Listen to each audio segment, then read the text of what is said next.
युद्धकांड 101वां सर्ग। श्री राम का विलाप तथा हनुमान जी की लाई हुई औषधि के सुषेण द्वारा किए गए प्रयोग से लक्ष्मण का सचेत हो उठना।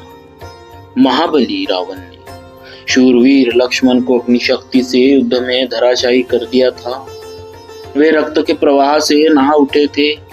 यह देख भगवान श्री राम ने दुरात्मा रावण के साथ घोर युद्ध करके बाण समूह की वर्षा करते हुए सुषेण से इस प्रकार कहा। ये वीर लक्ष्मण रावण के पराक्रम से घायल होकर पृथ्वी पर पड़े हैं और चोट खाए हुए सर्प की भांति छटपटा रहे। इस अवस्था में इन्हें देखकर मेरा शोक बढ़ता जा रहा है। ये वीर सुमित्रा कुमार मुझे प्राणों से भी बढ़कर प्रिय है। इन्हें लहूलुहान देखकर मेरा मन व्याकुल हो रहा है। ऐसी दशा में मुझ में युद्ध करने की शक्ति क्या होगी? ये मेरे शुभ लक्षण भाई जो सदा युद्ध का हौसला रखते थे, यदि मर गए तो मुझे इन प्राणों के रखने और सुख भोगने से क्या प्रयोजन है? इस समय मेरा पराक्रम लज्जित सा हो रहा है। हाथ से धनुष खिसकता सा जा रहा है। मेरे सायक शिथिल हो रहे हैं और नेत्रों में आंसू भर गए। नेत्रों में आंसू भर आए जैसे स्वप्न में मनुष्यों के शरीर शिथिल हो जाते हैं, वही दशा मेरे इन अंगों की है।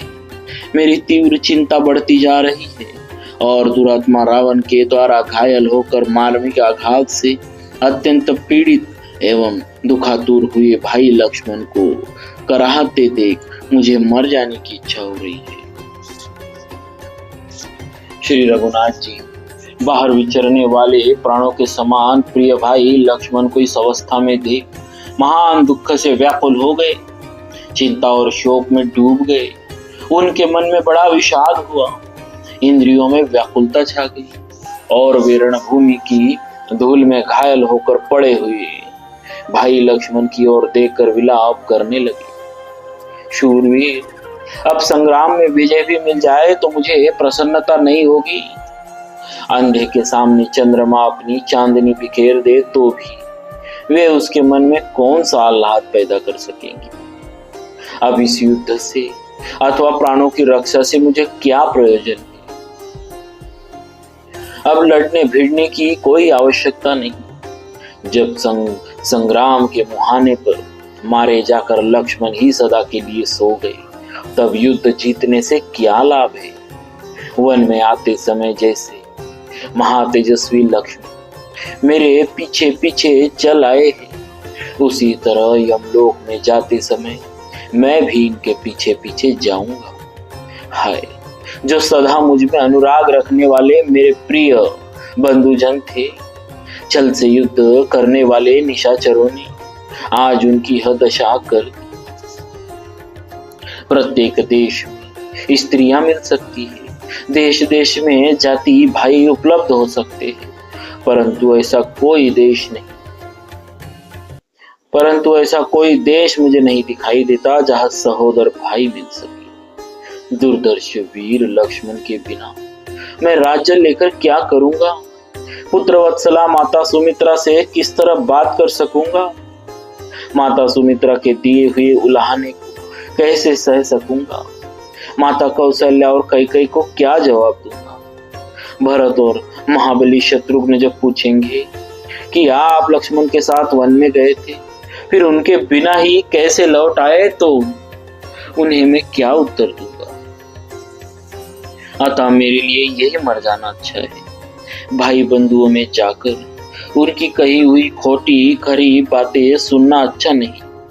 मैंने पूर्व जन्म में कौन सा अपराध किया था जिसके कारण मेरे सामने खड़ा हुआ मेरा धर्मात्मा भाई मारा गया? हाँ भाई नरश्रेष्ठ लक्ष्मण, हाँ प्रभावशाली शूर प्रवर, तुम मुझे छोड़कर अकेले क्यों परलोक में जा रहे हो? भैया, मैं तुम्हारे बिना रो रहा हूँ, तुम मुझसे बोलते क्यों नहीं हो? प्रिय बंधु, उठो, आंख खोलकर देखो, क्यों सो रहे हो? मैं बहुत दुखी हूँ, मुझ पर दृष्टिपात करो। महाबाहो, पर्वतों और वनों में जब मैं शोक से पीड़ित हो, प्रमत्त एवं विशालग्रस्त हो जाता था, तब तुम ही मुझे धैर्य बंधाते थे। फिर इस समय मुझे क्यों नहीं सांत्वना देते हो? इस तरह विलाप करते हुए भगवान श्री राम की सारी इंद्रियां शोक से व्याकुल हो उठी थी।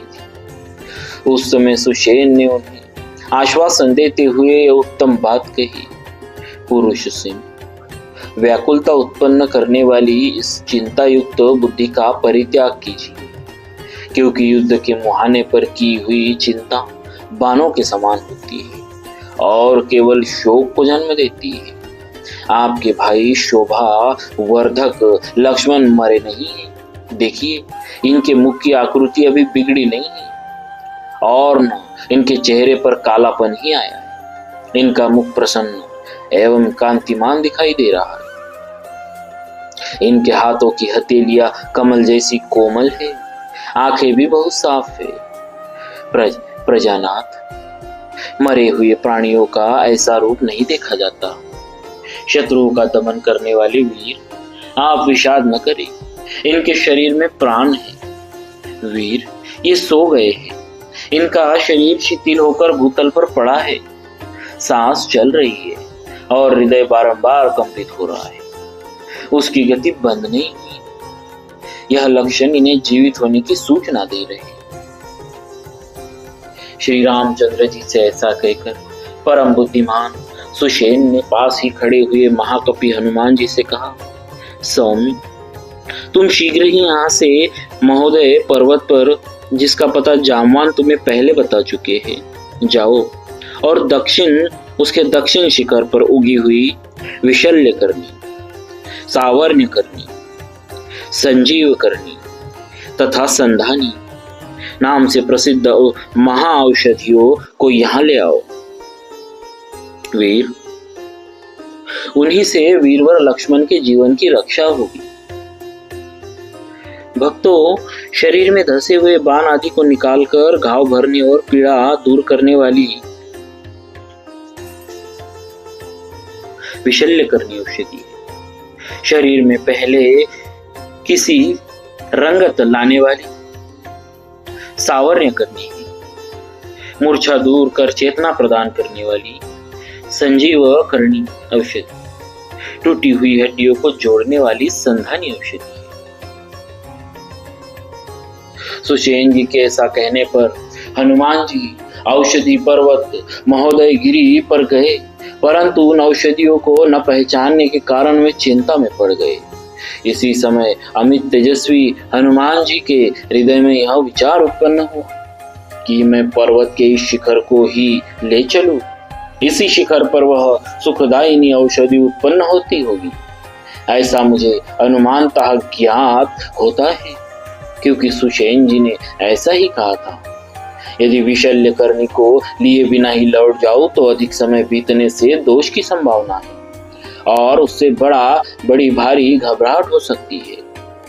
ऐसा सोचकर महाबली हनुमान तुरंत उस श्रेष्ठ पर्वत के पास जा पहुंचे और उसके शिखर को 3 बार हिलाकर उसे उखाड़ लिया। उसके ऊपर नाना प्रकार के वृक्ष खिले हुए थे। वानर श्रेष्ठ महाबली हनुमान ने उसे दोनों हाथों पर उठाकर तौला। जल से भरे हुए नीले मेघ के समान उस पर्वत शिखर को लेकर हनुमान जी ऊपर पहुंच गए। उनका वेग महान था। उस शिखर को सुषेण के पास पहुंचाकर उन्होंने पृथ्वी पर रख दिया और थोड़ी देर विश्राम करके हनुमान जी ने सुषेण से इस प्रकार कहा, कपि श्रेष्ठ, मैं उन औषधियों को पहचानता नहीं हूं, इसीलिए उस पर्वत का सारा शिखर ही लेता आया हूं। ऐसा कहते हुए हनुमान जी भूरी भूरी प्रशंसा करके वानर श्रेष्ठ सुषेण ने उन औषधियों को उखाड़ लिया।